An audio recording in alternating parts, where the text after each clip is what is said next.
Bonjour à vous. Alors, bien travailler la posture, les exercices physiques. Aujourd'hui, nous allons aborder la respiration. Vaste problème, la respiration.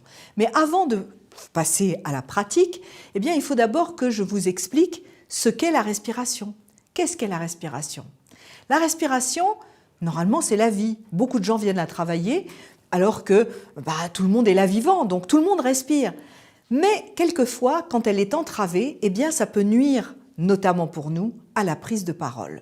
Donc nous allons déjà commencer à expliquer ce qu'est la respiration. La respiration, qu'est-ce que respirer? La plupart des gens vont répondre « moi je respire par la bouche, par le nez ». Mais la bouche et le nez, ce ne sont que des orifices, ils ne sont pas acteurs de la respiration. Il y a un grand acteur de la respiration, dont vous avez certainement entendu déjà parler, le diaphragme. Le diaphragme, mais qu'est-ce que c'est que ce diaphragme? Alors, le diaphragme, c'est une coupole qui se trouve à l'interface, c'est-à-dire entre la partie poumon-cœur et la partie viscère. Viscère, c'est estomac, foie, intestin, etc. Le diaphragme sépare donc ces deux parties et va agir sur chacune d'elles. Sur celle du haut poumon-cœur, il va servir de moteur au poumon pour pouvoir attraper l'air. En fait, lorsqu'il va contracter ses fibres, il va ouvrir les fausses côtes et comme des ailes, exactement comme les ailes d'un avion qui s'en irait ou d'un oiseau. La plèvre du poumon, c'est une poche qui entoure le poumon et qui va être agie en fait par le diaphragme. Lorsque le diaphragme contracte ses fibres, il fait comme ça, il ouvre les fausses côtes et cette ouverture des côtes va permettre à la plèvre, qui est donc cette enveloppe du poumon, de s'ouvrir et d'aspirer l'air extérieur vers l'intérieur. Et donc ça va équilibrer la pression entre l'air qu'il y a autour de moi et l'air qu'il y a à l'intérieur de moi. Donc c'est un mouvement, en fait, moi je vous ai fait quelque chose de très grand, mais c'est quelque chose qui est infime, qui se fait d'une façon extrêmement minutieuse et économique. Donc, je récapitule, en haut, une cage thoracique avec des barreaux transversaux et longitudinaux. Ici, à partir des tétons, là où se situe à peu près le dôme du diaphragme, et là, ici, nous avons les fausses côtes, seule partie vraiment mobile de la cage thoracique et qui va agir sur le phénomène respiratoire. En dessous, nous avons la sphère abdominale. La sphère abdominale, c'est comme un ballon d'eau, en quelque sorte, sur laquelle s'appuierait tout doucement le diaphragme et il va pousser légèrement sur ce ballon d'eau qui va légèrement se dilater. Et c'est pour ça qu'on appelle ça respiration abdominale. En fait, l'abdomen ne prend absolument pas d'air, mais l'abdomen subit une pression qui va le distendre pendant que l'air rentre dans les poumons. Donc ça, c'est l'inspire.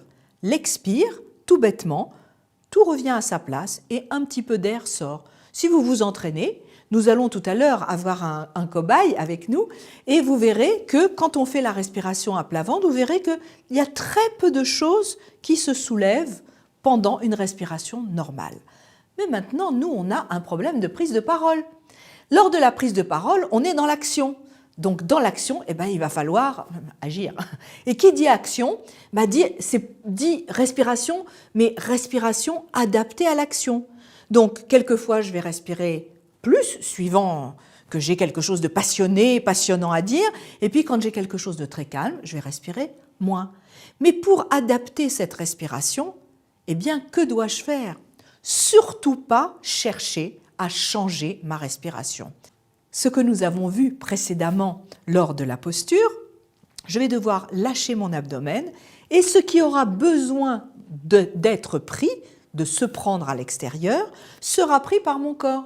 Parce que vous savez, on a été créé quand même avec tous les programmes, c'est-à-dire que j'adapte ma respiration à ce que j'ai à faire. Si j'ai à courir derrière un bus, je ne vais pas respirer de la même façon que si je prends une cuillère à café de chocolat. Ce qui n'est pas très bon pour la voix d'ailleurs. Donc, à chaque fois que j'agis dans la vie, ma respiration doit s'adapter à mon acte. C'est la meilleure façon de déstresser lorsque vous prendrez la parole. Donc, nous n'allons pas travailler la respiration.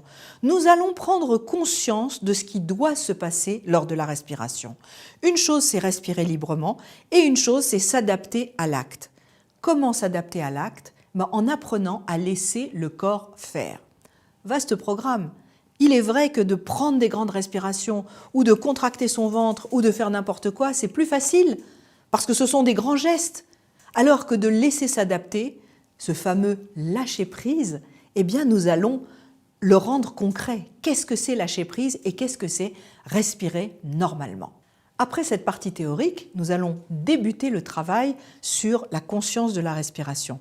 Vous avez donc bien compris que ce qu'il faut, c'est surtout ne pas chercher à contrôler. Ce que vous devez contrôler, la seule chose, c'est le non-contrôle. Donc, premièrement, on lâche la mâchoire et la langue et on laisse l'air entrer et sortir comme il l'entend. Moi, je dis toujours à mes élèves, popcorn télé, donc la mâchoire bête, et vous relâchez en même temps, ce qui va se faire très facilement, votre abdomen et votre bassin. Vous allez sentir la respiration commencer à être fluide. Si ça n'est pas le cas, peut-être que votre posture est mauvaise. Donc n'oubliez pas, remettez votre posture en place, que ce soit assis ou debout, remettez votre posture dans la verticalité. D'autre part, une fois que vous êtes assis, si vous êtes assis, faites attention à la cambrure. Si votre bassin est trop en avant, vous allez vous étouffer. Vous n'aurez pas de relaxation optimale. Donc remettez bien la cambrure en place, le buste en place, lâchez votre mâchoire et votre langue et vous allez sentir la respiration commencer à se faire. Essayez de commencer à ressentir aussi dans votre ventre. Vous savez, le fameux lâcher-prise, personne ne sait trop ce que ça veut dire lâcher-prise. Mais ce lâcher-prise, c'est désagripper vos viscères, vos entrailles. Essayez de commencer à ressentir non pas vos abdominaux, mais vos entrailles, l'intérieur. Essayez de les sentir glisser les unes contre les autres, se lâcher, se détendre. Et plus vous allez approcher cette sensation, et plus la respiration va reprendre son cours. Jusqu'à la prochaine fois, essayez de me travailler cette détente.